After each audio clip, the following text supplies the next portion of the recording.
네, 14번째 시간입니다. 저희 지난 시간에 동영상 좀 봤었죠? 자, 오늘 지금 동영상부터 좀 시작해야 되겠습니다. 딴 게 아니라 제가 지난 시간에 요걸 보여드리면서 뭐 자료 갖고 계신 분들은 요런 것들 다, 그죠? 연결할 수 있는 주소가 거기 있으니까 사용하시면 되는데, 동영상만 보시는 분들은 요거 좀 참고하셔서 15분 되는 거 한번 보실 기회가 있으면 보시라고. How we will become cyborg and extend the human potential. 이 동영상 보시면 이 글자도 안 보실 거예요. 그럼 요거는 보실 것 같아요. Hugo Her. 이분 이름이에요. 요걸 이렇게 유튜브에 넣으시면 이분과 관련된 동영상이 제가 본 거는 한 3가지가 정도 있어요. 그 중에 요거 Hugo Her 해서 아까 암벽 등반하는 얘기 나오는 것. 요분이 다른 동영상에서는 요 옷차림이 또 여기 아니거든요. 여기 보시면 거의 그죠? 오버롤 비슷한 그런 차림의 요런 옷을 입고 계시니까 요거 확인하셔서 한번 보시면 좋을 것 같아요. 여러분 보시기에 어떠세요? 이제까지 내용들이 그전에도 그랬지만 제가 중간에 좀 피드백도 이렇게 받기도 했지만 내용들이 만만치 않죠. 이게 잘 이해하기가 참 쉽지 않은 것 같아요. 제가 추측하기에. 그래서 제가 이제 좀 설명을 나름대로 좀 잘 전달하려고 하다 보니까 이게 뭐 다양한 내용보다는 이게 그저 하기에는 이게 시간을 너무 많이 할애되어지는 것 같아요. 자, 다음 얘기 넘어가겠습니다. 자, 지난 시간에 이어서 지금 요 동영상 보려고 해요. 요 동영상 제목은 The Rubber Hand Illusion이에요. 즉 고무손 착각이에요. 이거 앞서 얘기한 그런 맥락에서 보여드리는 거예요. 오늘 이 시간 이거 보면서 저게 신기하네, 재밌네. 근데 이것이 의미하는 시그니피컨스가 뭔지 모르시면 곤란해요. 그게 제일 중요하다고 저는 개인적으로 생각하고 전달해주고 드리고 싶은 거예요. 물론 평가에 그것이 관여되니까 중요하다는 뜻이 아니라 결국 우리가 이 시간을 통해서 우리가 알아야 될, 그죠?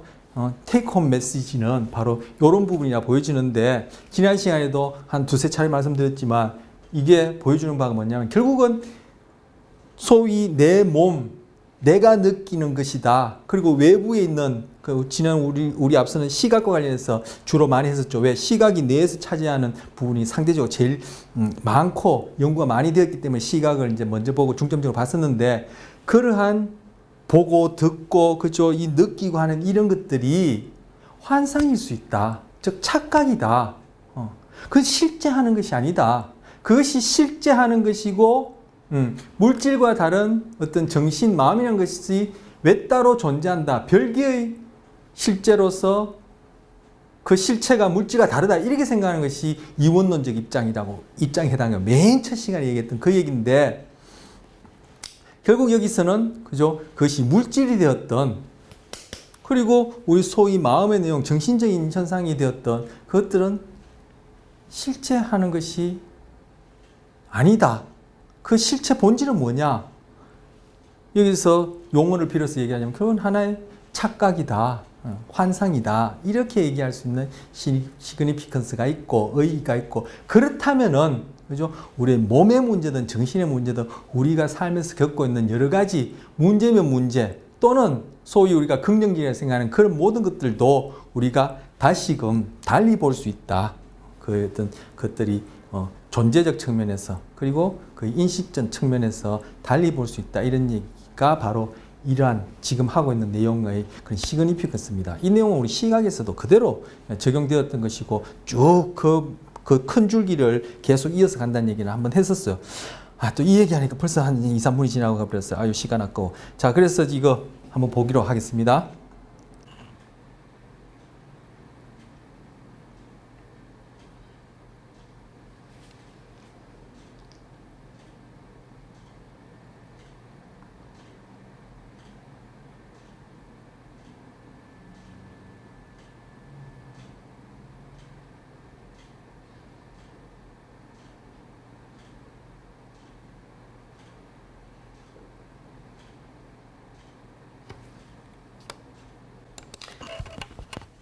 자, 요 지금 The Rubber Hand Illusion이라고 해요. 고무손 착각인데, 뭐 한글로 고무손 착각 이렇게 치셔도 될 테고, 더 러버핸드 일루전이라 치시면 유튜브에 관련된 동영상이 되게 많이 떠요. 그 중에 제가 가장 짧은 것, 그리고 이 현상을 여기 지금 말소리가 안 나오죠. 물론 이제 자막이 있었을 이제 더 좋은데, 이 현상을 여기서 보여주고 있는 일루전, 착각이라고 얘기하는 이 현상을 그림만 보더라도 탁 알아볼 수 있는 걸 제가 고른 거예요.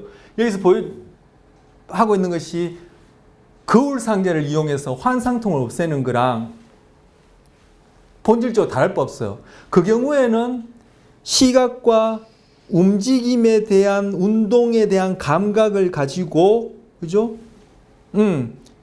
감각 호문쿨루스 상의 그런 표상을 재조직화시켜서 환상 감각, 즉 환상통을 포함한 환상 감각을 없앤다. 예, 없애는 것이라면은 이 경우에는 어떻게 여기다가 뭐 여기 뭐 스펀지 같은 칸막이 했어요. 그리고 여기에는 이분의 진짜 손이에요. 장갑을 끼고, 뭐 장갑 안 껴도 되는데 이 가짜 손 러브핸드가 이렇게 흰색이니까 동일하게 하려고 장갑을 끼고, 모양도 똑같이 하고는 이분은 뭐 여기만 쳐다보는 거예요. 이 칸막이 한 이유가 여기를 보지 말라는 거예요. 보지 말고 이분은 칸막이를 높이 해가지고 이분은 이 손만 보고, 그리고 앞에 앉은 분은 똑같은 부위를 똑같은 속도로, 그죠? 싱크로나이제이션 되게 계속 감각하는 거예요. 그럼 이분은 시각을 통해서 보고, 그리고 이 촉각은 이쪽에서 오는 거죠. 촉각은 이쪽을 통해서 오고, 시각은 이걸 통해서 한참 보다 보면은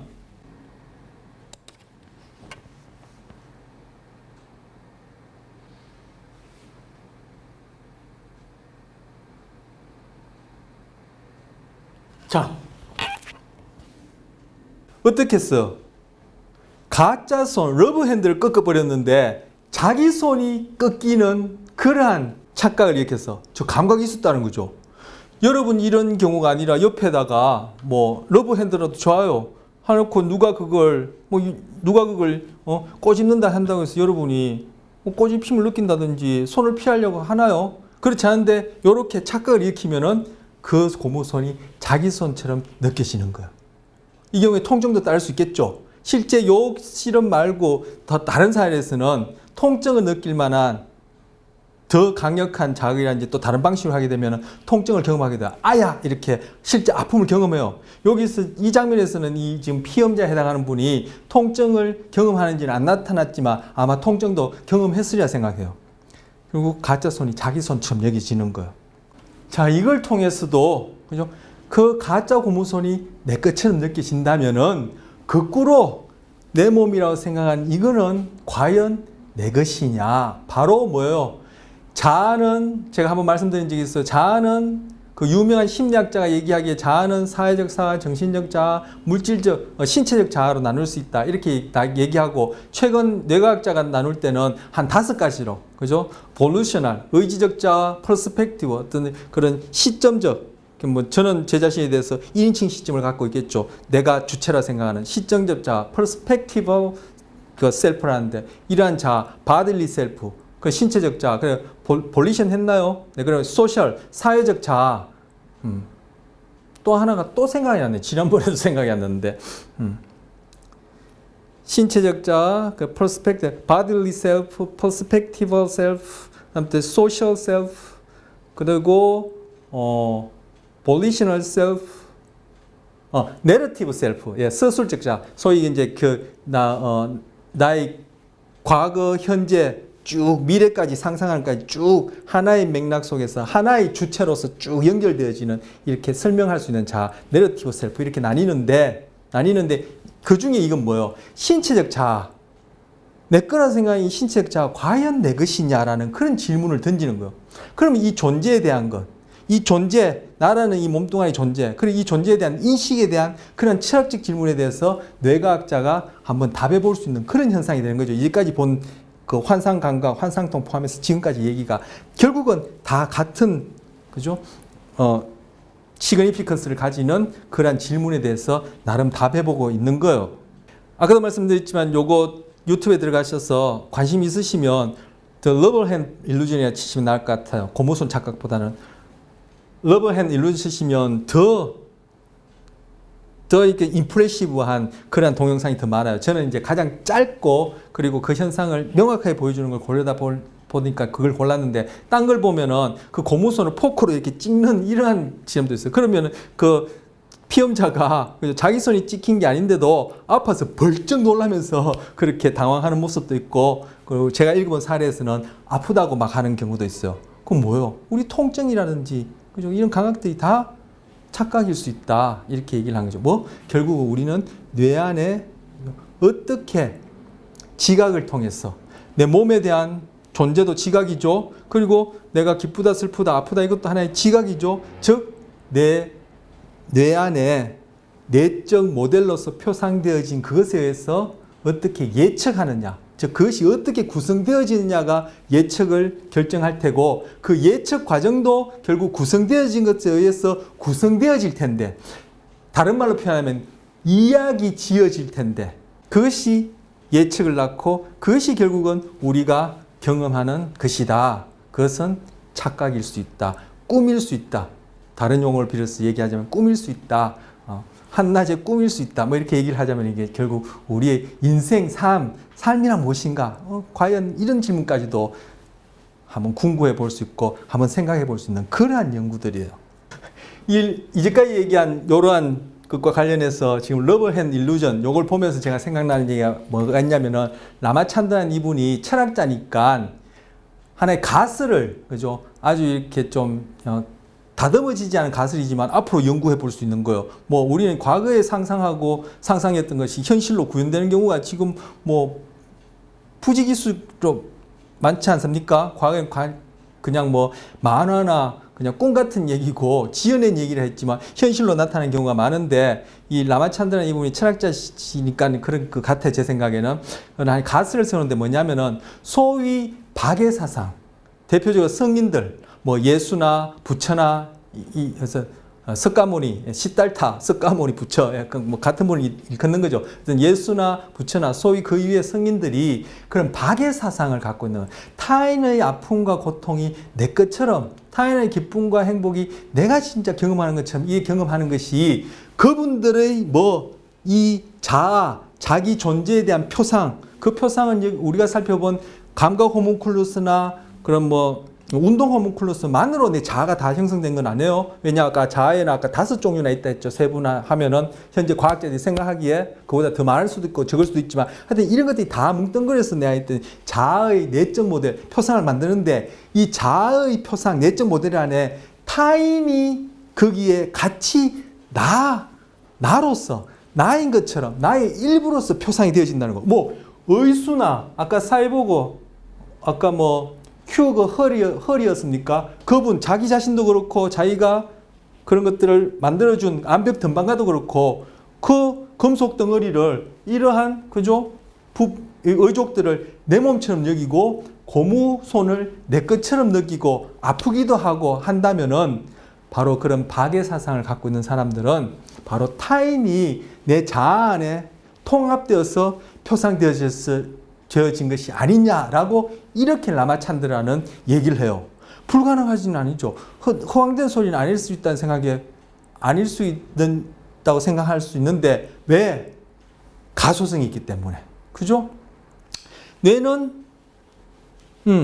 기능과 구조가 변할 수 있는 성질이기 때문에, 가소성 때문에 환상감과 환상동도 느꼈고, 가소성 때문에 의수, 의족이 내 것처럼 여겨졌고, 가소성 때문에 고무손이, 즉 고무덩어리가 내 몸의 일부처럼 여겨져서 아픔까지 느꼈다라면은, 타인이 나의 자아 표상 속에 의수나 고무손처럼 통합된다면은 타인의 아픔과 고통이 내 것처럼 그렇게 될 수 있지 않겠냐라고 라마찬드라니 그렇게 가설을 세워요. 앞으로 연구해 볼 수 있겠죠.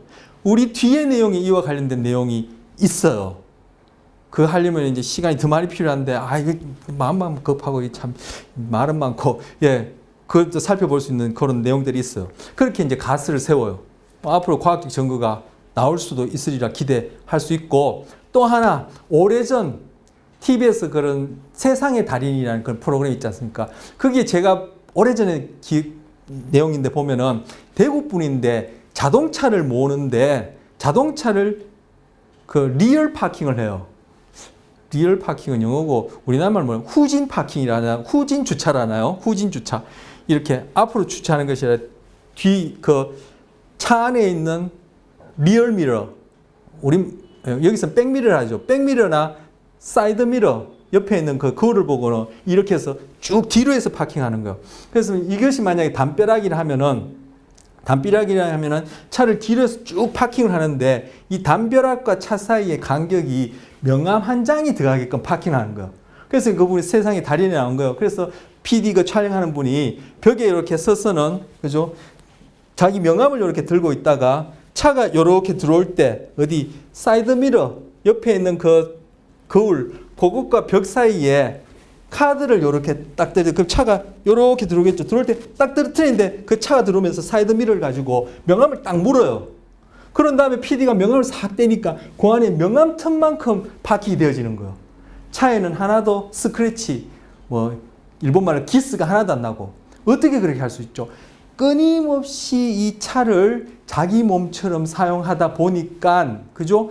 여러분 같은 경우에 내 손을 가지고 이 벽에다가 명암 한 장 정도 이렇게 갖다 대는 거는 이건 누구나 할 수 있죠. 이건 그죠? 저는 또 이걸 안 해봐서 그런지 떨리는데 이것도 자꾸 하면은 그죠? 명암 한 장이 아니라 그냥 머리카락 하나 들어가면 여기 띄워서 착착착착 할 수 있을 거예요. 그분은 자동차를 그만큼 많이 사용하다 보니까 제가 제 몸뚱아리를 자유롭게 쓰는 것처럼 그 자동차의 이 바깥 길이, 너비 이 부분이 자기의 신체 안에 의수나 고무선이 통합되어서 표상된 거예요. 그러니까 제가 손을 여기다 탁 갖다 대는 것만큼 그분은 자동차를 쫙 해서 리얼 파킹 딱 하는데 카드 한 장 들어갈 정도로 탁 하는 거다. 이게 뭐예요? 아까 박애주의자들이, 박애 사상을 가진 사람들이, 그런 성인들이 타인의 아픔을 내 것처럼 경험할 수 있는 것처럼 이분은 그 자동차가 자기 것처럼 여기지는 거예요. 이해하시겠어요? 자, 그렇다면 저는 뭐 자동차 운전 안 한 지도 뭐 10년이 넘어가고 하지만 자동차 운전 자취하고 내 삶 속에 쓰고 있는 것들, 내 몸뚱아리나 젓가락질 하는 것들, 이런 것들 자유자재로 쓸 수 있는 것도 뭐? 바로 뇌 안에 그러한 물건들이 표상되어 있기 때문에 자유자재로 쓰는 거예요. 그런데 제가 뭐 젓가락을 항상 손에 붙여 있는 것이 아니기 때문에 의수처럼 그런 식으로 표상되지는 않겠지만 아까 고무손 착각처럼 일시적으로 그것이 신체 일부로 표상되어져서 젓가락을 자유자재로 그렇게 쓸 수 있게 되는 거예요. 그런데 이 몸이 내 몸이라 하더라도 이것이 뇌의 표상상에 뭔가 오류가 생기면은 뇌하고 이 몸하고 엇박자가 되어진다면은 나는 거기에서 이상한 감각을 느끼겠죠. 그리고 이 내 몸이 내 몸처럼 여기지 않겠죠. 그래서 이 몸을 잘라버리는 그런 경우도 있어요. 결국 뭐예요?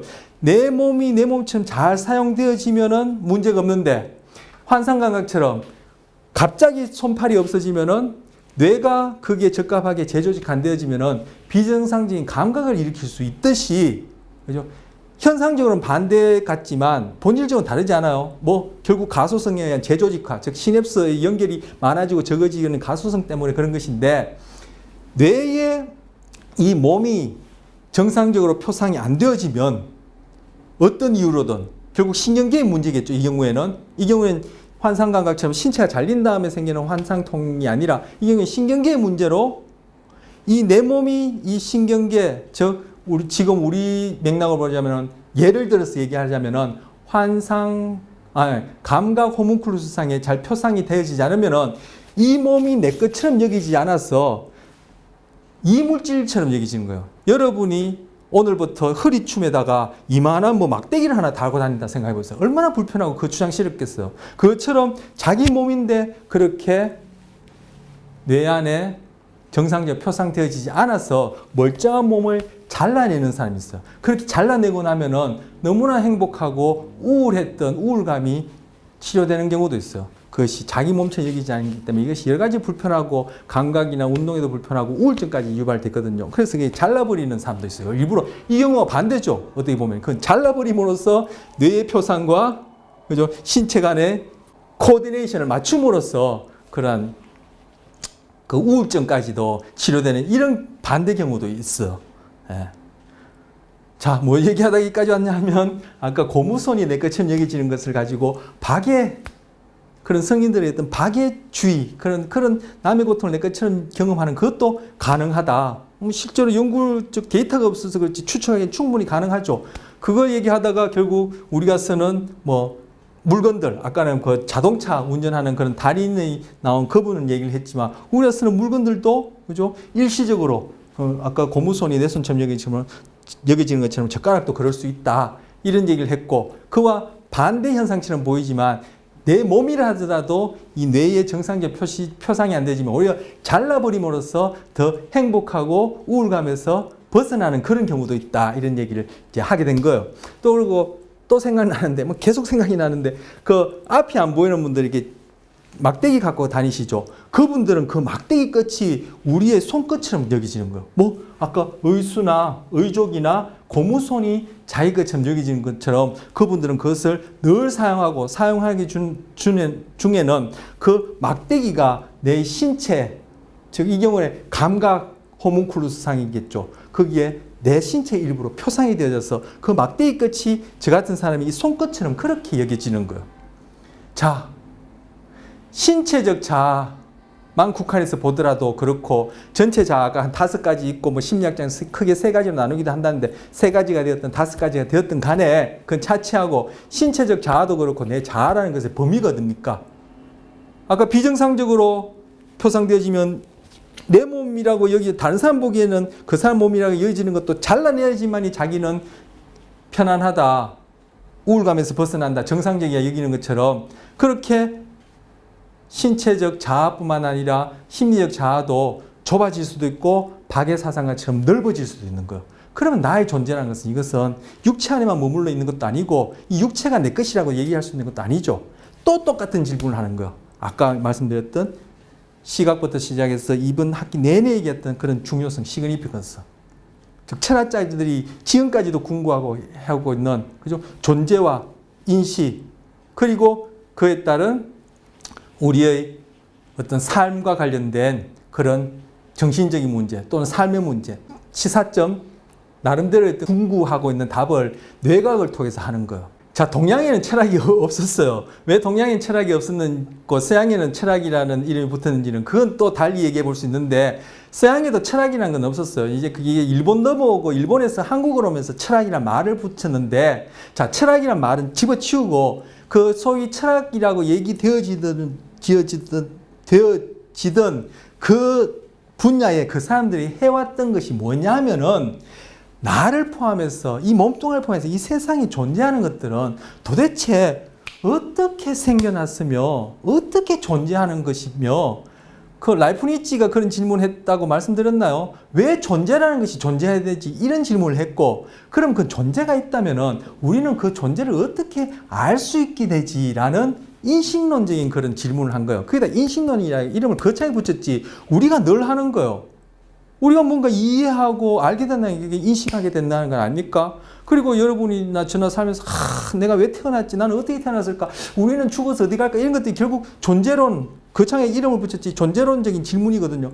그 존재론과 인식론에 대한 대답이 되어지는 만큼 우리는 어떻게 살아야 하냐라는 윤리론이 결정되어지는 거예요. 이게 같이 맞물려 들어가는 거거든요. 그래서 소위 존재론은 다른 말로 형이상학이라 얘기하고 그리고 그에 대해서 우리가 이해하는 어떤 방식이 어떻게 알 수 있지 하는 것이 인식론인데 우리가 지금 시각부터 지금까지 한 것이 다 인식론을 통해서 존재론에 대한 질문을 해왔고 이걸 볼 때 과연 우리는 어떻게 살아야 할까라는 철학적 질문이 하는 바로 윤리론과 관련해서 이번 시간에 앞 시간에 얘기한 걸 일례로 들자면은 우리가 건강한 삶을 산다는 것 어떻게 해야 되지? 지난 시간에 했던 그렇게 맥락이 이어지는 얘기를 뭐 뇌과학을 통해서 하는 거예요. 소위 철학이라는 이름을 붙이고 거기다가 존재론, 형이상학, 인식론, 윤리론이라는 이름 붙인 그 이름을 붙인 거는 뭐 일본을 건너면서 일본 사람들이 붙인 거지만 그 이름에 해당하는 그러한 동서양에 있는 그런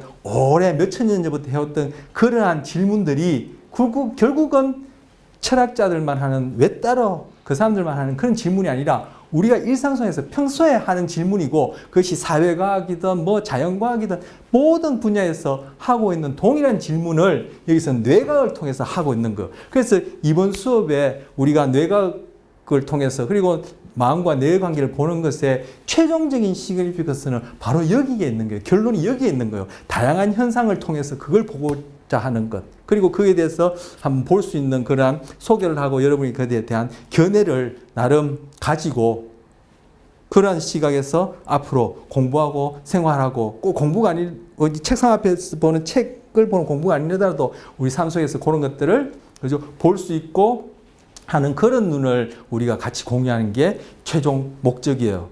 자, 이젠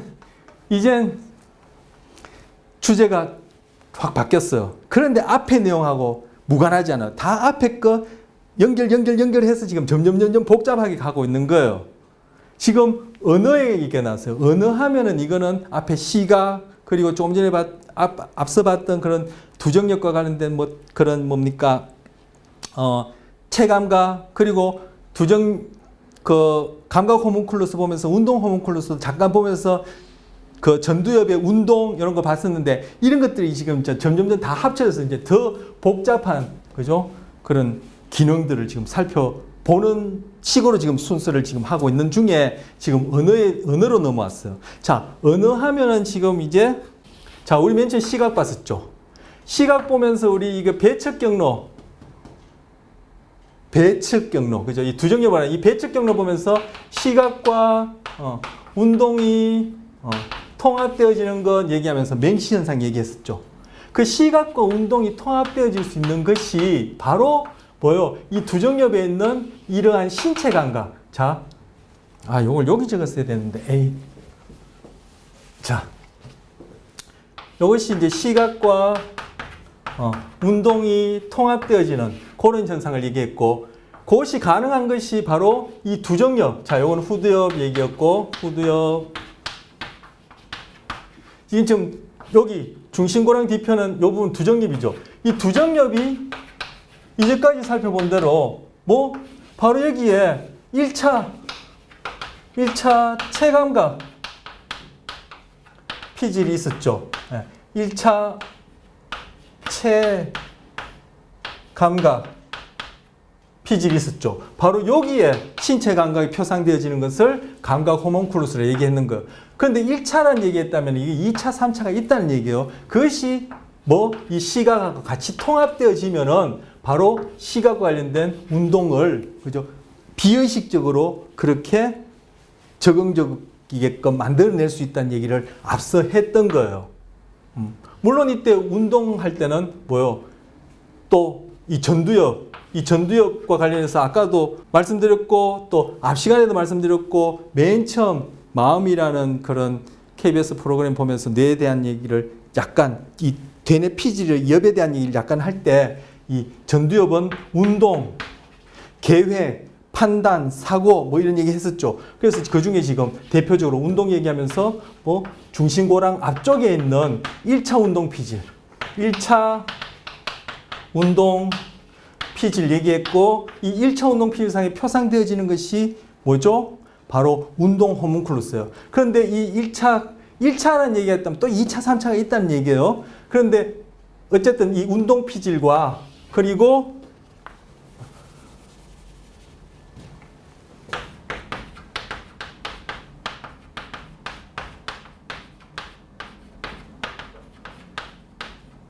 이런 감각 피질, 이 경우에 이제 체감각이 되어지겠죠. 이 감각 피질은 서로 정보를 계속 주고받는 거예요. 제가 어떤 운동을 할 때, 예를 들어서 여기 앞에 있는 뭐 물건을 짚는다 할 때는 이건 운동으로만 가능한 것이 아니에요. 이 움직임 중에 이 신체에 대한 감각이 끊임없이 피드백 되어야지만이 이 운동을 정확하게 지속하죠. 운동 명령을 떡 내려버리고 끝이라면 이 손은 어디로 갈지 몰라요. 그래서 움직임 중에 그죠? 이 경우는 보는 것까지 해서 시각과 관련해서 이것이 다 통합되어서 서로 감각 운동이 끊임없이 주어져서 뭐 시각을 통해서 배측 경로를 할 때는 그것이 이러한 두정엽의 신체 감각 그리고 전두엽의 운동 피질과의 그러한 끊임없는 상호작용을 통해서 비의식적으로 운동을 통합하는 것이고 복측 경로를 올 때 시각을 통해서 복측 경로를 올 때는 좀 더 주의 집중을 요하는 즉 비의식이 아니라 의식적으로 주의 집중을 요구하는 그런 운동을 할 때는 또 배측 경로를 통해서 이루어져요. 뇌 부위를 할지를 얘기를 하다가 얘기를 길어졌는데 뭐 시각 관련해서 배척 경로, 복척 경로는 이 정도로 이제 마치를 하겠습니다. 그래서 우리가 후두엽 살펴봤었고, 부정엽 살펴봤었고, 전두엽과 관련해서 운동을 지금, 그 중에 지금 1차 운동 피지 짧게 보면서 운동을 살펴봤는데, 지금 볼 내용은 뭐냐면은 언어와 관련해서 척두엽을 살펴보는 거예요. 그런데 척두엽의 기능, 기억나세요? 제가 여러분에게 퀴즈로도 여쭤본 것 같은데, 척두엽의 기능은 대표적으로 뭐예요? 청각과 언어예요. 그 외에도 한 두 가지 더 있는데, 지금 다루는 내용은 청각과 언어예요. 그 중에 지금 언어 기능이에요. 근데 이 언어 기능 지금 소개할 텐데, 보면은 또 뭐예요? 시각과 관련된 얘기 나오고, 지금 전두엽의 운동과 관련된 얘기가 나와요. 그러니까 앞에 배웠던 것이 다 이게 자꾸 이렇게 살이 붙어가면서 통합되어서 이렇게 좀 더 복잡한 내용들을 전개하고 있는 거예요. 그래서 우리가 맨 처음에 후두엽, 부정엽, 뭐 전두엽, 척두엽 살펴보겠다 했는데, 지금 점점 이 네 개 대표적인 네 개의 엽을 지금 순서대로 살펴보고 있는 중에 지금 어느 부분이 언어를 하는 거예요. 자, 지금 요 그림 보시면 여기 프론탈 로브, 이게 전두엽이에요. 프라이얼 로브, 이게 부정엽이에요. 템포럴 로브, 이게 척두엽이에요. 오시피탈 로브, 이것이 후두엽이에요. 처음부터 적을 걸 그랬어요. 시간도 없는데. 프론탈 로브가 전두엽, 그리고 프라이얼 로브, 이것이 부정엽, 그리고 템포럴 로브, 이것이 척두엽, 그리고 오스피탈 로브, 이게 후두엽이에요. 지금 이 그림에 왜 이거 다 적어놨죠? 지금 언어 중추는 뭔지 좀 이따 볼 텐데, 언어와 관련해서 이것들이 관련된다는 얘기를 여기서 이제 하려는 거예요. 자, 요거는 좀 지울게요. 자, 여기 보면 게시빈트 베르니케 모델이라 그래요. 게시빈트는 신경심리학의 대가예요. 이분은 뭐 하버드 때 교수님이었던 걸로 알아요. 뭐 지금 돌아가신 걸로 저는 아는데, 그리고 베르니케도 또한 사람 이름이에요. 좀 이따 이 이름 나올 거예요. 근데 이 두 사람이 생각해낸 하나의 모델이에요. 자, 모델 얘기 앞선 시간부터 많이 했죠. 표상이라는 것은 내적 모델이다. 그럼 이것도 뭐예요? 우리의 언어라는 어떤 기능, 행동에 대한 하나의 모델이에요. 이러한 모델 하에 뇌부위들이 어떻게 서로 정보를 처리하느냐, 작동하느냐, 활성화되어지느냐, 연결되어지느냐가 결국은 우리는 언어라는 행동과 언어라는 경험을 하게 된다. 이러한 모델에 의해서, 이러한 내적 모형에 의해서, 바로 이러한 뇌에 표상되어지는 것에 의해서 경험하고, 이 말이라는, 그죠? 글이라는, 듣고 이해하는, 보고 읽고 이해하는 이런 것들을 경험하게 된다. 이런 얘기를 이제 한다고 볼 수 있죠. 그 같은 모델이에요. 그래서 게시빈트 베르니케 모델이라고 그래요. 게시빈트, 이분은 그죠? 독일도 라틴어인가요? 뿌리가? 어쨌든 그런 느낌, 냄새가 나는 이름이죠. 게시빈트 베르니케, 이분도 마찬가지네요. 베르니케 모델이라고 불러요. 자, 언어 중추부터 살펴보겠습니다. 그렇다면은 언어 중추는 이걸 랭귀지 센터라 그래요. 센터. 그래서 랭귀지 언어고, 이 중추는 센터라 그러는데, 지금 언어와 관련해서 중요한 기능을 하는 부위가 뇌의 어떤 특정 부위에 있다. 이러한 개념을 쓸 때 센터라고 써요. 그런데 과거에는 이런 식으로 생각했어요. 뇌의 어떤 부위는 어떤 기능, 어떤 부위는 어떤 기능, 어떤 기능은 어떤 뇌 부위, 이런 식으로 담당한다 생각했던 때는 센터라는 용어를 쓰고, 그러한 개념이 포함된 용어인데, 요즘에는 이 센터라는 용어를 안 써요. 주로 패스웨이, 우리 보상 경로할 때 있죠. 경로, 패스웨이, 시스템, 이런 말을 써요. 왜? 바로 뇌의 특정 부위가 어떤 한 기능을 전담하듯이 이런 식으로 뇌가 표상한다라고 생각했는데, 그것이 아니라는 걸 알게 된 거죠.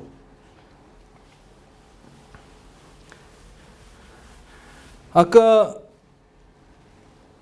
그 환상감각과 관련해서 우리 앞선 시간에 그 마음 동영상 볼 때 심장과 폐는 각자의 기능을 익스클루시브하게 독자적으로 다 담당하지만 뇌는 그렇지 않습니다 얘기했죠.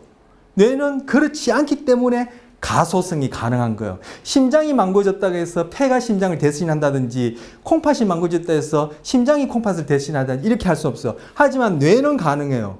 그것이 그렇다 해서 뭐 무한대로 가능하지 않지만 다른 장기에 비해서 뇌라는 장기는 가소성이 있어서 그 부위가 다른 기능을 대신할 수 있어요. 그래서 뇌졸중이나 뇌가 손상되더라도 가소성 때문에 없었던 일처럼 되돌릴 수는 없지만 그것이 치료가 가능하고 회복이 가능하고 재활이 가능한 거예요. 그래서 지난 시간에도 그렇고 앞선 시간에도 그렇고 우리가 그러한 뇌의 어떤 그런 외상이나 신체적 외상이 아니라 소위 정신적인 마음의 어떤 문제를 하더라도 시냅스의 연결을 바꾸면 즉 시냅스 가소성을 통해서 우리가 그것을 얼마든지 달리 변화시킬 수 있다. 즉 생각을 바꿀 수 있다. 이런 얘기들 한 거예요. 그리고 딱 그런 얘기가 다 포함된 것이고 그런데 이 뇌는 심장처럼 그렇게 딱 어떤 부위가 어떤 기능식을 이렇게 전담하지 않고 바로 가소성이 있고 또 가소성이 있다는 것을 알게 되었고 가소성이 있을 수 있는 그러한 어떤 기관이라는 것을 알게 됨으로써 바로 센터라는 개념은 옛날 개념이고 요즘 쓰지 않아요. 뭐 시스템, 경로 이런 말을 써요. 즉 어떤 기능에 여러 부위가 같이 관여할 수도 있고 자, 잘 이해해서 어떤 기능에 뇌의 여러 부위가 같이 관여할 수도 있고 또는 어떤 부위가 여러 기능에 관여할 수도 있다는 얘기예요. 이렇기 때문에 심장과 폐와 달리 이 뇌는 그죠? 상대적으로 복잡하지만 그러한 기능 덕분에 그리고 가소성이랑 덕분에 이 뇌는 다른 장기에 비해서 기능과 구조의 어떤 변화 범위가 상대적으로 넓은 거죠. 그래서 그것이 뇌를 이해하기 힘들고 우리 소위 그러한 뇌의 물리적인 현상을 통해서 나타나는 마음 정신을 이해하기가 힘들고 한편으로는 그렇기 때문에 바로 변화 가능성이 있는 거예요. 자, 그래서 언어 중추는 옛날 개념이긴 한데 지금 살펴보시면은 그대로 이 언어 중추라고 얘기할 수 있는 부분을 얘기를 해요.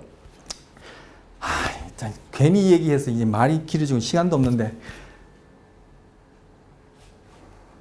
대부분의 진실은 양극단 사이 어느 지점에 있다라는 이런 어떤 경구가 있어요. 있는데 과거에는 다 센터 개념이었었어요. 내 어떤 부분은 어떤 기능, 어떤 기능, 어떤 기능 이렇게 생각했는데 그와 반해서 완전 반대되는 입장에 대한 뇌에 대한 견해가 있었어요. 뭐냐면은 그것이 아니라 뇌는 이 전체 한 덩어리가 이 기능도 하고 이 기능도 하고 이 기능도 하고 이 기능도 한다. 이렇게 생각하는 것이 있었어요. 이게 뭐예요? 모듈로 생각하는 거죠. 어떤 부위는 A라는 기능, 어떤 부위는 B라는 기능, 어떤 기능은 C라는 기능 이런 식으로 생각했고 극단적인 견해는 뇌라는 전체 부위가 A라는 기능도 하고 B라는 기능도 하고 C라는 기능도 하고 D라는 기능도 한다. 이렇게 생각한 경우가 있어요. 완전 극단이죠. 그런데 연구해 보니까 그죠? 이쪽도 아니고 이쪽도 아닌 거예요. 뭐 대부분의 진실은 가운데 어느 부분에 있는 극단, 양극단 사이에 있는 것처럼 뭐요? 뇌는 센터도 있지만 전체적으로 기능한 것이 있다라는 얘기를 한 거예요. 이 얘기가 좀 전에 제가 장황하게 얘기한 것하고 무관하지 않아요. 똑같은 얘기예요. 뭐요? 같은 기능이라도 여러 뇌 부위가 관여할 수 있다는 얘기와 그리고 한 부위가 여러 기능에 관여할 수 있다는 얘기가 바로 그 부위와 관련된 어떠한 전문화된 기능이 있다는 측면에서는 센터라는 용어를 쓸 수 있고 그리고 어떤 기능에 대해서 여러 부위가 함께 관여할 뿐만 아니라 한 부위가 여러 기능에 관여할 수 있다는 것은 뇌 전체가 여러 기능을 할 수 있다는 개념하고도 맞물리는 거예요. 그래서 센터라는 개념이 이 경우에는 적용이 되는 거예요. 그런데 특히 대표적으로 언어 같은 경우에는 이 센터라는 개념이 더 적합하게 적용이 되어지는데 그렇다고 해서 이 지금 소개할 그 센터만으로 언어라는 기능이 다 설명되는 건 아니에요. 이 뇌과학에서는 굉장히 중요한 어떤 그런 논란거리고 중요한 내용이거든요. 그래서 어쨌든 언어 중추를 보는데 여기서 두 가지가 뭐냐면은 바로 여기 파란색으로 표현한 브로카 영역하고 영어로는 브로카 에어리아예요. 브로카는 바로 이 부위를 처음 발견한 사람의 이름을 딴 거예요. 그리고 이렇게 녹색으로 표현한 이것이 베르니케 요 베르니케예요. 베르니케 영역이에요. 영어로는 Bernicke's area예요. 이 두 개가 언어 중추예요. 자, 이 베르니케 영역은 어디 있죠? 바로 우리가 아직까지 한 번도 얘기하지 않은 바로 척두엽 부위에 있는 거예요. 척두엽 부위에. 그리고 척두엽은 아까 주된 기능이 청각이라 했죠. 바로 여기 파란색으로 표현한 이것이 1차 청각 피질이에요. 1차 청각 피질. 우리 1차 시각 피질, 1차 체감각 피질, 1차 운동 피질 많이 1차 얘기 많이 했었죠. 여기도 1차 청각 피질. 1차가 있다는 얘기는 2차, 3차가 있을 텐데 우리 뭐 2차, 3차는 지금 고려할 필요 없고 1차 청각 피질이에요. 자, 이 게시빈트 베르니케 모델에서는 우리가 말을 듣는다. 그리고 글을 본다. 할 때 아니면 꽃이 그것이 어떤 기호다. 기호도 이것이 결국은 소통을 위한 상징, 도구니까 언어라는 큰 기능 안에 포함시킬 수 있어. 어쨌든 보고 듣는다. 자, 할 때 듣는 것하고 보는 것은 어디에 처음에 어디로 가죠? 바로 1차 청각 피질로 들어가는 거예요. 그래서 지금 귀로부터 이렇게 점선으로 표시한 거예요.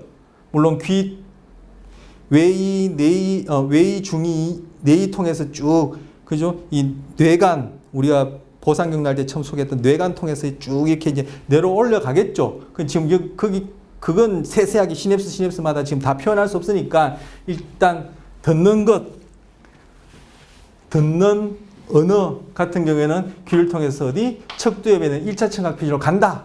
중간에 시냅스 하겠지만, 그리고 또 보는 것을 통해서 우리가 소통하게 되는 그런 언어 같은 경우에는 뭐요? 보니까 우리가 앞서 많이 다뤘던 시각, 눈을 통해서 간다. 이 눈을 통해서 이 후두엽이 뭐예요? 1차 시각 피질 아닙니까? 그래서 여기 아까 오시피탈 로브를 여기 이제 적어 놓은 건데 1차 시각 피질, 후두엽을 가죠. 자, 청각이든 시각이든 이 1차 청각 피질, 1차 시각 피질 갈 때 뇌 안에서 시냅스 하는 부분 있죠. 어디? 1차 대뇌 피질상에 1차 시각 피질이든 1차 청각 피질이든 1차 체감각 피질이든 그죠? 감각 피질로 가기 전에 바로 직전에 시냅스 하는 부분이 있죠. 거치는 부분이 있죠. 어디죠? 시상, 감각 주계소를 거쳐서 가는 거예요. 자, 요건 복습 겸 얘기한 거예요. 이거 복습할 시간도 없는데 어쨌든 그건 생략하고 여기서 곧장 이렇게 점선으로 표시한 거예요. 그래서 자, 듣는 것은 척두엽의 1차 청각 피질, 그리고 보는 것은 후두엽의 1차 시각 피질로 간 다음에 이것이 어디로 가냐면은 바로 아까 녹색으로 표시한 바로 어디요? 베르니케 영역으로 가는 거예요. 여기 이제 원어가 나오네요. Bernicke's area 해서 베르니케 영역에 있고, 여기 보면은 language comprehension이에요. 뭐요? 언어에 대한 이해를 하는 부분. 이해. 그리고 그럼 베르니케 영역에 이 처리된 정보가 어디? 여기 있는 세포들이 축삭을 쭉쭉 뻗어내죠. 어디로? 바로 이 앞부분으로. 어디? 전두엽. 자, 이건 지금 1차 청각 피질 척두엽이에요. 그리고 이 베르니케 영역도 척두엽이에요. 거기에서 어디? 전두엽. 프론탈 로브. 전두엽에 있는 브로카 에어리아라고. 자, 이게 브로카 에어리아, 브로카 영역이에요. 브로카 영역인데 이 기능은 뭐예요? 스피치 프로덕션, 즉 언어를 생산해내는 거예요. 스피치, 말로 하는. 그래서 스피치 프로덕션, 이러한 기능을 담당하는 부위예요. 바로 이 두 부위, 바로 베르니케 에어리아와 브로카 에어리아가 언어 중추예요. 하나는 이해, 하나는 생산. 언어 생산이 하니까 좀 어색한데 스피치 프로덕션, 언어 생산이에요. 요 두 개, 브로카 에어리아와 베르니케 에어리아. 하나는 이해와 하나는 표현이라 얘기하면 괜찮겠네요. 그래서 언어 생성, 이해와 표현, 요 두 개를 담당하는 것이 바로 언어 중추예요. 그리고 이 브로카에서 그렇게 언어를 생산한 다음에 실제 이렇게 저처럼 이렇게 시끌벅적하게 떠들려면은 이 횡문근이 그죠? 올라갔다 내려갔다 하면서 숨도 쉬어야 되고 이 목구멍도 그죠? 이 뭐 관련된 근육도 움직여야 되고 입술도 움직여야 되고 혀도 움직여야 되고 하겠죠. 바로 이러한 운동을 담당하는 부위는 어디예요? 우리 앞선 시간에 했던 1차 운동 피질. 그죠? 그래서 여기 빨갛게 표현한 것이 바로 중심고랑 앞쪽에 있는 1차 운동 피질을 보여주는데 그 부위로 브로카 에어리아에서 신호를 주는데 어디다 줄까요? 바로 여기에 1차 운동 피질상에 감각 호문클루스가 이렇게 표상되어 있죠. 그러면 바로 이렇게 음성 언어, 구어를 생산하는 근육들로 신호를 주면은 여기에서 이렇게 소리를 만들어내는 거예요. 자, 이제까지 배웠던 거 다 차곡차곡 하나 다 쌓여서 지금 얘기를 하는 겁니다. 자, 듣는 경우, 보는 경우, 듣는 것은 귀를 통해서 척두엽의 1차 청각 피질로, 보는 같은 경우에는 눈을 통해서 후두엽의 1차 시각 피질로, 보는 것이든 듣는 것이든 그것이 결국 언어 중체 중에 이해와 관련되는 베르니케 영역으로 정보를 전달해주면 여기에서 그것을 정보 처리한 다음에 축삭을 쭉 뻗어서 어디로? 척두엽에 있는 베르니케 영역에서 어디? 전두엽에 있는 브로카 영역으로 보내줘요. 보내주면 이 브로카 영역에서 언어 생성에 필요한 그러한 작업을 한 다음에는 그 정보를 어디? 바로 이렇게 말하는 데 필요한 근육들을 움직이는 1차 운동 피질상의 그 각각의 부위에 해당한 부위로 신호를 주면은 그것이 결국은 저처럼 이렇게 시끌벅적하게 말을 하게끔 운동, 즉 언어 소리를 만들어내게 되는 거예요. 그래서 여기서 언어 중추는 베르니케 영역과 브로카 영역, 하나는 랭귀지 컴프레hen션, 하나는 스피치 프로덕션에 해당하는 거예요. 자, 지금 이거 말씀드린 거 후두엽의 시각, 지금 척두엽의 청각, 언어 이해, 그리고 전두엽의 운동, 그리고 언어 생성과 관련된 거. 이게 다 쭉쭉쭉쭉 지금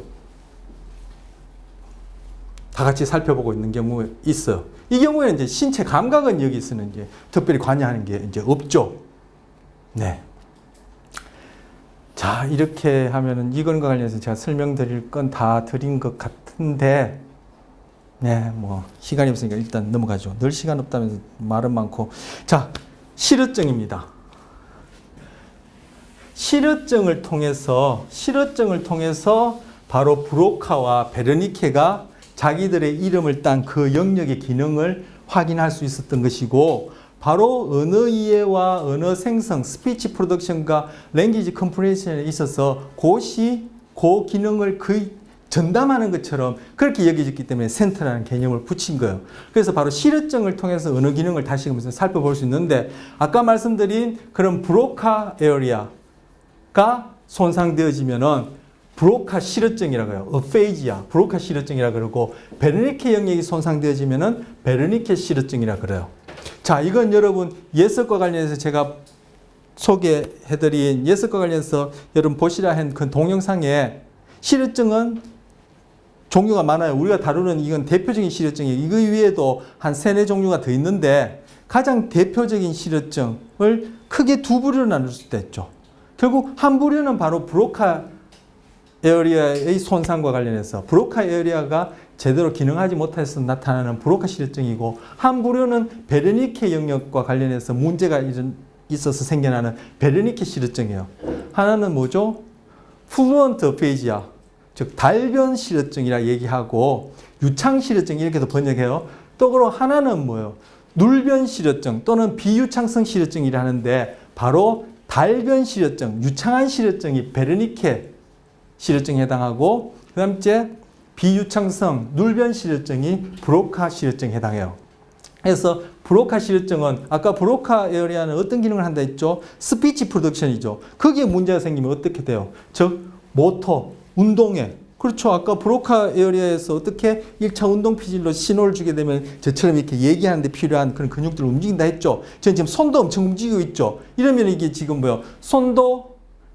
손을 이렇게 지배하는 운동 피질상의 그 부의 세포들도 막 활성화되어지는 거예요. 근데 이 언어하고 이게 손이 또 이게 뗄래야 뗄 수 없게 같이 관여하거든요. 왜? 수화하시는 분 같은 경우에는 제가 지금 말소리로 하고 말소리를 통해서 전 듣지만, 수화하시는 분은 이 손 움직임 가지고 이해하고 손 움직임을 표현하는데, 그분들이 손을 움직임을 이해할 때는 우리가 말소리를 이해하고 글을 이해한 것처럼 똑같이 베르니케 영역이 손의 움직임을 이해하고, 그분들이 손을 가지고 그렇게 표현할 때는 우리가 말이나 그죠 글을 통해서 어떤 문장을 만들고 단어를 선택하는 것과 똑같이 이 손의 움직임을 어떻게 구성할지는 브로카 영역에서 담당해요. 그래서 이 손과 이게 언어가 별 동떨리야 뗄 수 없는데 이렇게 손을 움직이게 되면은 그죠 바로 이 1차 운동필상에 이 팔 손이 또 과 관련된 세포들이 활성화될 테고 이렇게 움직일 때는 이 움직임에 대한 감각이 또 두정엽에 있는 체감각 피질하고도 서로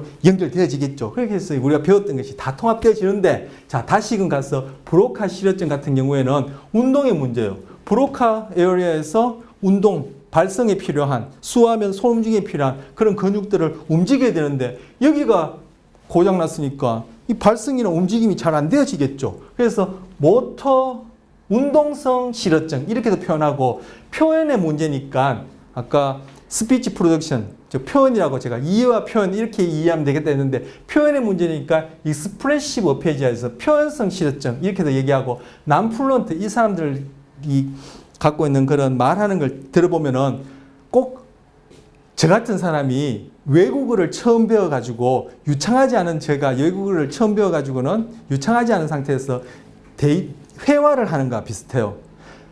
문법을 조금 알긴 알아요. 단어도 조금 알긴 알아요. 표현은 하고 싶은데 지금 상황은 이해했고 내가 무슨 말을 해야 될지는 아는데 이 문법을 어떻게 해야 될지 주어를 어디에 내야 될지 그죠? 동사를 어디에 놔야 될지 그리고 조사는 어떻게 해야 될지 전치사는 어떻게 해야 될지 그리고 단어는 뭘 골라야 될지 몰라서 이게 소위 버벅거린다. 버벅거릴 경우에 해당한다라고 그렇게 보여지는 그런 현상이 나타나기 때문에 이 경우에 난플루언트, 즉 비유창성 실어증, 눌변 실어증이라 그래요. 제 강의를 보신 분이 그 뭐 온라인뿐만 아니라 현강에서도 버벅거린다는데 예, 버벅거리긴 버벅거려요. 그런데 제가 버벅거리는 중에는 제가 변명을 하자면 대부분은 어떤 단어, 제가 알고 있는 전문적인 용어가 아니라 처음 접하는 사람들도 통할 수 있는 적절한 단어 그러면서도 전문성을 잃어버리지 않는 어떤 단어를 쓰는 게 좋을까 싶어서 생각하는 게 한다고 버벅거리는 경우도 있고 아니면 제가 논리적으로 탁탁탁탁탁 이걸 짜맞춰서 좀 설명하고 싶은데 그것들을 탁 정리하는 중간에 버벅거리는 경우도 있어요. 저는 눌변 실어증은 아니에요. 자 농담이고 자 그다음째 이게 베르니케 실어증은 뭐 아까 이해와 관련되죠.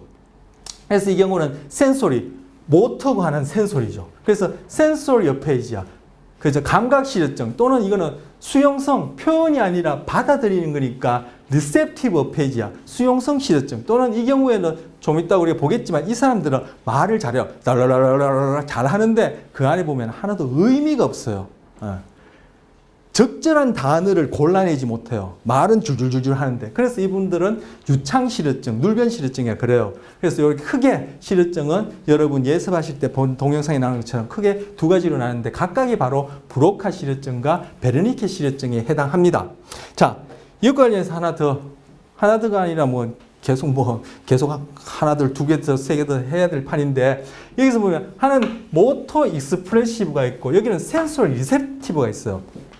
뇌가 우리 앞선 시간에 제가 말씀드린 중에 이렇게 주름을 고랑이라 하고 불룩불룩 튀어나온 것을 이랑이라 한다고 말씀드렸죠. 그 중에 주름 중에 가장 깊은 주름이 전두엽과 두정엽을 나누는 이 중심고랑이라 그랬어요. 중심고랑 또는 중심구, 중심고랑이라고 얘기를 하는데 이 중심구, 중심고랑을 기준으로 보면은 이것이 지금 뇌가 전두엽, 두정엽, 후두엽, 척두엽이 있으니까 이런 식으로 생긴 것 같지만 우리는 직립보행인데 직립보행이 아니라 이렇게 네 발로 걷는 동물들 같은 경우에 그죠? 보면은 우리는 뇌와 이 척수가 이런 식으로 이 척수가 이렇게 달려 있을 거란 말이에요. 여기 이제 소뇌가 있고 할 텐데 이렇게 90도로 꺾인 기역자 모양이에요. 그런데 다른 네발 동물들은 이 척수와 뇌와 척수가 이런 식으로 일직선이에요. 그죠? 네 발로 이렇게 다니니까 일직선이에요. 그렇다면 우리도 얘들과 같은 식으로 기역자로 꺾인 게 아니라 이것을 펼쳐본다면은 자, 펼쳐본 그림은 여기다 다른 색으로 해볼까요? 펼쳐본다면은 뇌가 이런 식으로 생겼다 볼 수 있어요. 자, 척두엽이 지금 이까지 안 나오고 그냥 연장선상으로 그려놓은 거예요. 그렇다면은 바로 이 중심구를 기준으로, 그렇다면 이 중심구를 기준으로 이 앞쪽은 바로 전두엽에 해당하죠. 전두엽은 뭐? 모터 익스프레시브에 해당해요. 그 기능이 구체적으로 나타날 때 바로 운동을 하려면 운동에 대한 계획이 있어야 되겠죠. 그럼 어떻게 계획할지, 내가 도망갈지 싸울지 하려면 그때 판단이 있어야 되겠죠. 뭘 판단을 하면 우리 깊은 사고가 해야 되겠죠. 그렇기 때문에 여기에 또, 그리고 의사결정도 있을 테고, 뭘 선택하는 것이 있을 테고, 이거 다 거의 보면 비슷비슷한 얘기예요. 저는 간단하게 묵자면은 사고와 운동, 뭐 이렇게 표현할 수 있어. 뭐 사고 속에, 그죠? 의사결정, 판단, 선택, 뭐 계획 넣고 그 결과가 운동으로 출력한다. 이렇게 생각할 수 있을 텐데, 자, 운동은 겉으로 다 나타나는 것이고 사고는 안 나타나는 것이라 이렇게 생각하기 쉬운데, 이 뇌 입장에서는, 신경계 입장에서는 운동은 겉으로 나타나는 것이고 사고는 안에 숨어있는 하나의 표현, 숨어있는 운동이라 생각할 수 있어요. 그렇다면은 결국 전두엽이 하는 기능은 뭐예요? 다 운동, 표현에 해당하는 거예요. 그래서 중심고랑을 기준으로 앞쪽 전두엽은 다 운동 표현에 해당하고 중심고랑 뒤쪽은 다 센소리, 리셉티브, 수용, 감각에 해당해요. 뭐요? 두정엽, 체감각, 후두엽, 시각, 청각, 지금 하고 척두엽, 청각 다 뭐요? 받아들인 쪽이요. 그래서 브로카 에어리어는 바로 중심구 앞쪽 1차 운동 피질 앞쪽 여기에 전두엽이 위치하고, 베르니케 영역은 언어를 이해하는 부분, 받아들인 부분이니까 어디? 듣는 청각과 가까운 척두엽에 위치하는 거예요. 이것이 바로 척두엽에서 전두엽을 이렇게 건너가는 축사계에서 연결되어지는 거예요. 그래서 이름이 여기는 모토 익스프레스, 여기는 센서 리셉티브라 붙는 거예요. 자, 이것이 네발 동물이 아니라 우리처럼 이렇다 하더라도 마찬가지예요. 중심구를 기준으로 앞쪽은, 즉 전두엽은 뭐? 표현, 모토 익스프레시브예요. 그것이 겉으로 표현되면 운동, 그것이 안으로 표현되면 사고, 그리고 중심구를 기준으로 뒤쪽은 두정엽, 체감각 받아들이는 거, 후두엽, 시각 받아들이는 거, 척두엽, 청각, 언어 받아들이는 거. 그래서 베르니케 영역이 언어를 이해하고 받아들이니까 척두엽이 있는 것이고, 브로카 영역은 스피치 프로덕션을 하니까 바로 전두엽이 있는데, 그것이 결국 뭐예요? 이 목구형이랑 혀랑 입술이랑 이걸 움직여야 되지 않나요? 그리고 저 같은 경우 손을 엄청 움직이는데 이것도 움직여야 되니까 바로 신호를 어디? 1차 운동 피질, 중심고랑 바로 앞에 있는 1차 운동 피질상에 그 말하고 손짓하는 데 해당하는 그런 근육들로 최종적으로 신호를 주게 되는 거예요. 자, 여기 보시면 빨간색 잘 보이시는지 모르겠지만 브로카 영역이 손상되면 스피치 프로덕션에 프로블럼이 생긴다. 그리고 베르니케 영역이 고장이 나면은, 이 경우에는 또 여기가 아마 고장이 나면은 뭐 comprehension problem, 이해에 문제가 생긴다라고 하고, 여기 밑에 적어놓은 걸 보면은 베르니케 시려증 환자들은 I am happy, you know, the food is happy, they go over there and talk, you know, I can do that.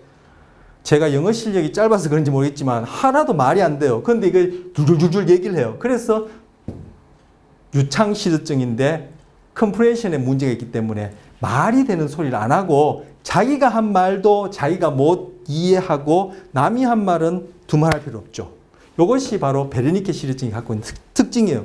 그런데 브로카 시려증은 운동의 문제니까 I tired today no work 자, 여기 보면 점점점이 뭐냐면 말을 못해서 버벅거리는 거예요. 여러분이 저보고 버벅거린다고 했듯이 버벅거리는 거예요. 그러니까 운동의 문제죠. 하지만 이 사람들이 쓰는 단어들 보세요. I tired today work 무슨 의미가 오죠? 이분들은 이해를 했고 표현에 문제가 있기 때문에 다른 사람의 얘기를 알아들어요. 하지만 자기가 하고 싶은 말은 뭘 해야 될지 알아요. 하지만 이걸 만들어내는 생성의 문제가 있기 때문에 단어를 고른다든지 문법상의 문제가 있어서 이럴 뿐이에요. 그래서 꼭 저 같은 사람이 외국어를 처음 배워가지고 문법 조금 알고 단어 조금 아는데 표현하고 싶은 건 있는데 답답해서 표현을 못하는 것처럼 이것하고 거의 흡사해요. 그래서 점점점점 이게 이제 말을 못하는 경우인데 여기 보면 I tired today work 금방 다 오죠. 내가 오늘 피곤해서 일 못하겠다 그 얘기예요. 근데 여기는 다다다다 얘기하는데 뭔 소리인지 모르겠어요. 나는 해피한데 음식은 해피하고 그들은 저쪽 너머로 가는데 나는 그걸 할 수 있고 그죠? 욕이 나오려다가 그런 식으로 나타나요. 이게 크게 실효증이 두 가지예요. 자, 그래서 제가 이렇게 주절주절 말 얘기했지만 실제 동영상을 하나 보죠.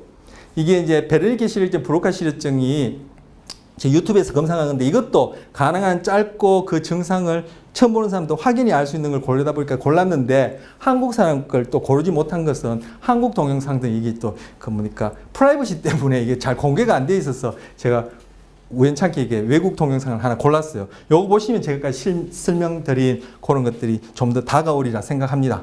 자, 그래서 동영상 보겠습니다. 이것도 여러분 그 유튜브에 들어가셔서 이게 베르니케 브로카 베르니케 브로카만 쳐도 또는 브로카만 쳐도 이게 줄줄줄 떠요. 베르니케 실효증입니다.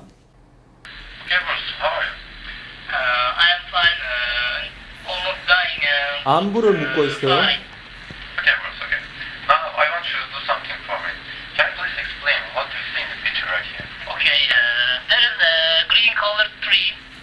Which from the color of the green that can be understood from the color of the green that is a tree. On the right part of the painting there is a blue bank from the color of the bank that is good. I don't understand. There's a man holding a paper which has shows that shows that an important man, a man with a tie. That tie very long. From the tie of the tie, that man is an important man. Okay, boss. 자. 좀 전에 본 게 베르니케 실효증이요. 그 줄무늬 입은 분이 실효증을 겪고 있는 건 당연히 아시겠죠. 제가 말할 필요가 없는 내용인데. 근데 그분은 계속 끊임없이 얘기를 하시죠. 하는데 그 앞에 앉은 흰 가운 입은 분이 뭐라고 했죠? I don't understand. 못 알아듣겠다는 얘기예요. 이게 바로 아까 제가 설명드린 베르니케 실효증에 대한 사례가 되고요. 예가 되고요. 그다음 브로카 실효증입니다.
예. 두 번째 본 경우가 그 브로카 실효증이에요. 그분은 표정을 봤어도 본인이 굉장히 답답해하죠. 근데 저는 이걸 이제 이미 봤기 때문에 아는데 여러분도 지금 이 동영상을 통해서 그게 잘 들리시는지 모르겠어요. 한번 또 관심이 있었으면 아까 말씀드린 대로 이 키워드 가지고 들어가시면 찾을 수 있었을 텐데 뭐 그렇지 않더라도 제가 뭐 설명드리는 걸로 충분할 수도 있습니다만 이 브로카 실효증 두 번째 나오는 그분 같은 경우에 단어를 힘들게 얘기하는데 들어보면은 뭐라 질문이냐면 너 어제 뭐 했냐 하는 거예요. 그러니까 질문도 잘 알아들어요. 알아듣고는 9o'clock 얘기하고 하스피탈 얘기하고 닥터 얘기하고 맘 얘기했어요. 이걸 통해서 뭐요? 어제 9시에 병원에 엄마랑 의사를 만나러 갔다. 뭐 의사가 뭐 가족 중에 한 사람인지 아니면 엄마가 의사인지 모르겠지만 하여튼 내용이 어느 정도 추측이 가요. 만약에 그 상황을 좀 더 안다면은 우리 몇 개의 단어만 가지고도 충분히 커뮤니케이션을 할 수 있어요. 만약에 이분이 그죠 뭐 그 버스 스테이션이나 그런 데서 만나서 뭐 이렇게 단어를 띄엄띄엄 얘기한다면 이 사람이 지금 뭐 어디로 가는 차표를 어디서 끊는지 묻는구나 이해할 수 있죠. 왜냐하면 제 같은 사람이 뭐 외국에 영어권에 가서 뭐 어줍지 않게 이렇게 단어 얘기하고 손짓 발짓하면 뭘 원하는지 네이티브가 알아듣듯이 바로 거기에 해당하는 거예요. 그런데 본인이 하는 말을 자기가 베르니케 영역이 정상적이니까 이해하니까 자기도 이 표현이 그죠? 유창하지 못하는 걸 느끼니까 표정에 답답해하는 표정이 나타나요. 제가 지금 표정이 답답한 것처럼. 그런데 베르니케 실효증은 어땠죠? 자기가 다른 사람이 하는 말도 잘 못 알아들어요. 근데 그나마 그 몇 가지 질문을 어떻게 알아듣는지는 이후에 또 제가 한번 소개해 드릴 텐데 어쨌든 잘 못 알아듣고 알아들었다 손치라도 얘기할 때 자기 혼자는 하나도 안 답답해하죠. 얘기하는데 앞에 하는 사람은 아이도 눈들을 때요. 근데 자기는 끊임없이 얘기하는데 그 얘기하는 자기 말이 자기 귀에 들어가더라도 베르니케 영역이 손상되기 때문에 이해를 못하는 거예요. 그래서 그렇게 유창하게 얘기하는데 하나도 말이 안 되고 상대방은 물론이고 자기도 잘 못 알아듣는 이러한 형태의 실효증이 나타나는 거예요. 이것이 주된 실효증 두 가지가 되겠습니다. 자, 이번 시간 이렇게 마치고 다음 시간에 요거 이어서 또 이렇게 살펴보도록 하겠습니다.